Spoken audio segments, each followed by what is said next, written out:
Alright, let's dive into something that's been making headlines recently, a story that, personally, I think raises some fascinating questions about patriotism, education, and the role of schools in shaping civic identity.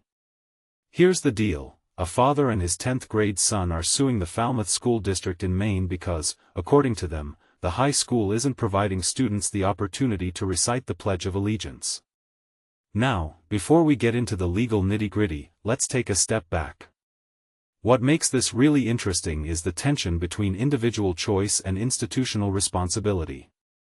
The Pledge of Allegiance isn't mandatory, students don't have to say it, but state law and the district's own policy require schools to offer the opportunity.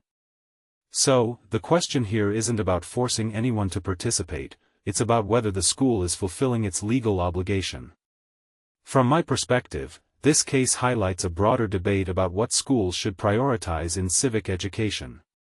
The father, Christopher Hickey, argues that his son and other students are being deprived of a patriotic exercise that's crucial for their civic development. And he's not alone. Local Army veterans have chimed in, saying the pledge represents core American values and that students are missing out on a key part of their education. One veteran even said, "It's what makes America, America." That's a powerful statement, right?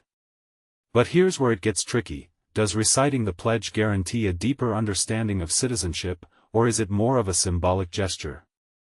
Personally, I think it's a bit of both. But what many people don't realize is that civic education goes far beyond reciting words. It's about critical thinking, dialogue, and engagement with complex issues. Now, let's talk about the lawsuit itself. The Hickeys aren't just asking the school to start reciting the pledge, they're demanding a formal apology. That's a bold move, and it sparked some strong reactions. Some Falmouth residents think suing is over the top, that this could have been resolved through negotiation. And honestly, I get that. Lawsuits can feel like a nuclear option, especially when it's about something as symbolic as the pledge. But here's the thing, if the school is indeed violating state law, is legal action the only way to force compliance? This raises a deeper question: how do we balance respect for tradition with the evolving needs of a diverse student body?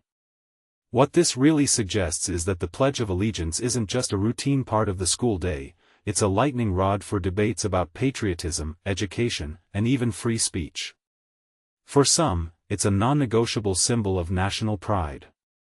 For others, it's a reminder of historical complexities and ongoing social issues. A detail I find fascinating is that while the high school allegedly doesn't offer the pledge, the elementary and middle schools in the district do. So, why the discrepancy? Is it an oversight, a deliberate choice, or something else entirely?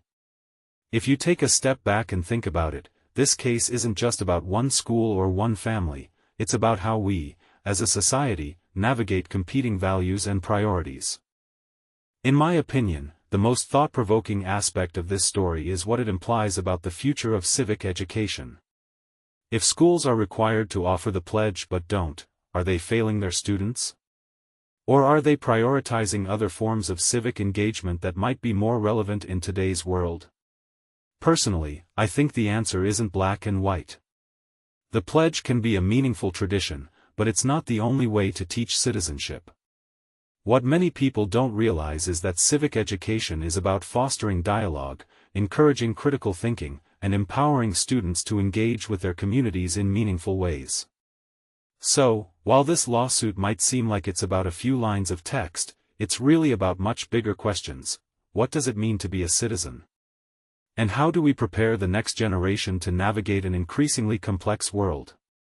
As we wrap up, I'll leave you with this: whether you think the Hickeys lawsuit is justified or not, it's undeniable that this case has sparked an important conversation.